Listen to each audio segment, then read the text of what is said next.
Assalamualaikum warahmatullahi wabarakatuh. Perkenalkan, nama saya Muhammad Zidul Haq, NIM E2018-22-27. Baik, di sini saya akan menjelaskan materi dari kelompok 7, perihal jaringan. Sebelum memasuki penjelasan, saya akan mengulas sedikit latar belakang tentang jaringan ini. Jadi, di era globalisasi dan perkembangan ilmu pengetahuan dan teknologi yang semakin canggih, penyebaran informasi serta akses telekomunikasi semakin cepat dan mudah. Tidak dipungkiri hal tersebut baik secara langsung maupun tidak langsung mempunyai dampak bagi masyarakat, baik itu berdampak positif maupun negatif. Dampaknya pun tidak sebatas terhadap kalangan tertentu saja, namun telah meluas ke semua kalangan, baik kalangan terpelajar maupun yang bukan terpelajar. Internet salah satunya. Internet merupakan salah satu hasil dari kecanggihan dan kemajuan ilmu pengetahuan dan teknologi buatan manusia.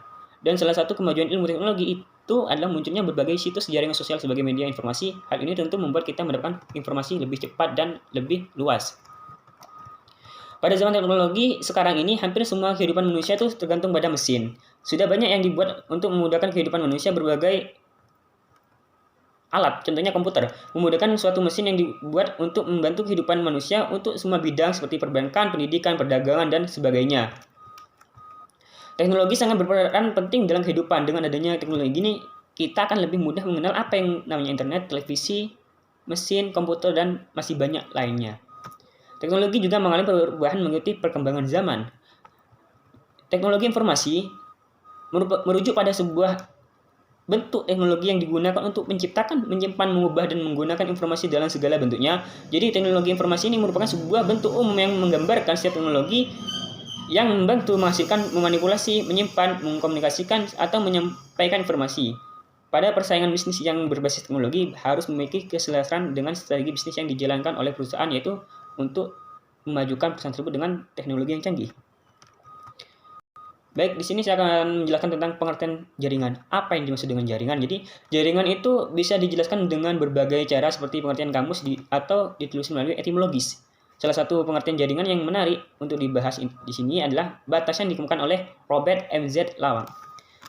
Jadi, menurut Robert M.Z., jaringan merupakan terjemahan dari network yang berasal dari dua suku kata yang net dan work. Net diterjemahkan dalam bahasa sebagai jaringan, yaitu tenunan seperti jala, terdiri dari banyak ikatan antara simpul yang saling terhubung antara satu sama lain. Sedangkan kata work bermakna sebagai kerja. Jadi gabungan kata net dan work ini yang penekanannya itu terletak pada kerja, bukan pada jaring. Dimengerti sebagai kerja, bekerja dalam hubungan antar simpul seperti halnya jaringan. Simpul seperti jaring. Jadi berdasarkan cara berpikir seperti itu, maka jaringan atau net ini menurut Lawang dimengerti sebagai berikut. Jadi menurut Lawang itu ada 6 pengertian.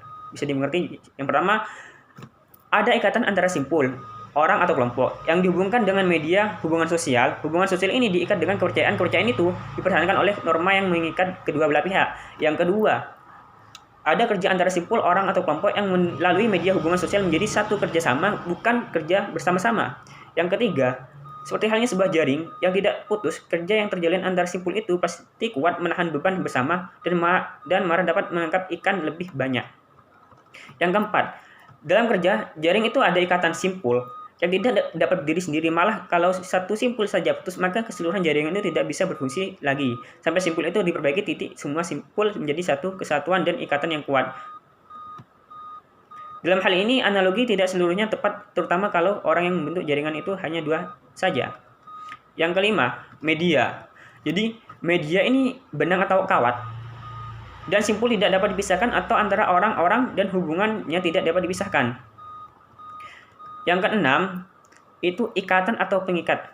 Jadi, simpul adalah norma yang mengatur dan menjaga bagaimana ikatan dan medianya itu dipelihara dan diperbaiki.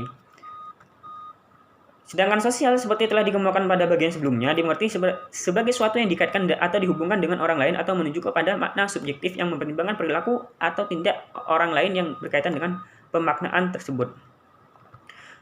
Jadi dari penjelasan yang tadi, bisa kita simpulkan bahwasanya studi jaringan sosial melihat hubungan antara individu yang memiliki makna subjektif yang berhubungan antara dikaitkan dengan suatu sebagian simpul, dan ikatan titik simpul dilihat melalui faktor individu di dalam jaringan. Sedangkan ikatan merupakan hubungan antara para faktor tersebut tidak dalam kenyataan dimungkinkan terdapat banyak jenis ikatan antar simpul. Yang kedua, tingkatan jaringan. Jadi tingkatan jaringan ini ada 3. Yang pertama, jaringan mikro. Yang kedua, jaringan meso. Yang ketiga, jaringan makro. Apa yang dimaksud dengan jaringan mikro? Jadi sebagai makhluk sosial, manusia itu hidup bersama dengan orang lain kan. Oleh sebab itu, dalam hidupnya seorang anak manusia individu selalu ingin melakukan interaksi sosial dengan individu yang lainnya. Interaksi sosial antar individu tersebut mengkristal menjadi satu hubungan sosial, yang mana hubungan sosial itu terus-menerus antar individu bisa menghasilkan suatu jaringan sosial di antara mereka. Jaringan sosial antar individu atau antar pribadi dikenal sebagai jaringan sosial mikro. Jadi jaringan sosial mikro ini jaringan sosial antar individu atau antar pribadi gitu. Oleh karena itu, jaringan sosial mikro merupakan bentuk jaringan yang selalu ditemukan dalam kehidupan kita sehari-hari. Dan jaringan sosial pada tingkat mikro dapat memudahkan hubungan antara satu pihak dengan pihak yang lainnya. Yang kedua, jaringan meso. Dalam interaksi sosial dengan orang lain, pada umumnya orang melakukan dalam suatu konteks sosial, biasanya dalam suatu kelompok. Hubungan yang dibangun para aktor dengan atau di dalam kelompok sehingga terbentuk suatu ikatan, maka dapat disebut sebagai jaringan pada tingkatan meso.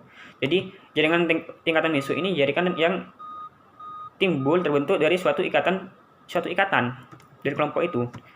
Jaringan sosial pada tingkatan meso ini dapat ditemui dalam berbagai kelompok yang kita masuki atau memiliki, seperti ikatan alumni, baik alumni sekolahan, pelatihan, perguruan tinggi.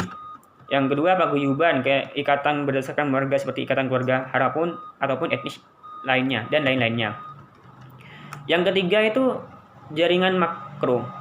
Jadi jaringan makro itu merupakan ikatan yang terbentuk karena terjadinya simpul-simpul dari berbagai kelompok. Dengan kata lain, jaringan makhluk terwujud dari ikatan antara 2 kelompok atau lebih. Jadi kelompok dalam konteks ini bisa di dalam bentuk organisasi, institusi, bahkan bisa pula negara. Dengan demikian, jaringan makro ini dapat berupa ikatan antara beberapa organisasi, institusi, atau negara.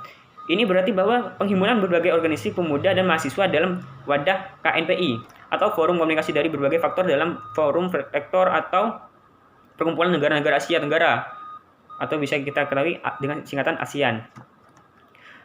Bisa kita lihat sebagai wujud dari jaringan makro.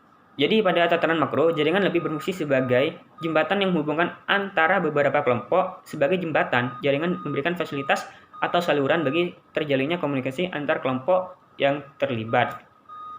Untuk penjelasan selanjutnya, saya serahkan ke teman saya, Maulana Bawazir dan Rizky Abidin. Demikian dari saya, kurang lebihnya mohon maaf. Wassalamualaikum warahmatullahi wabarakatuh.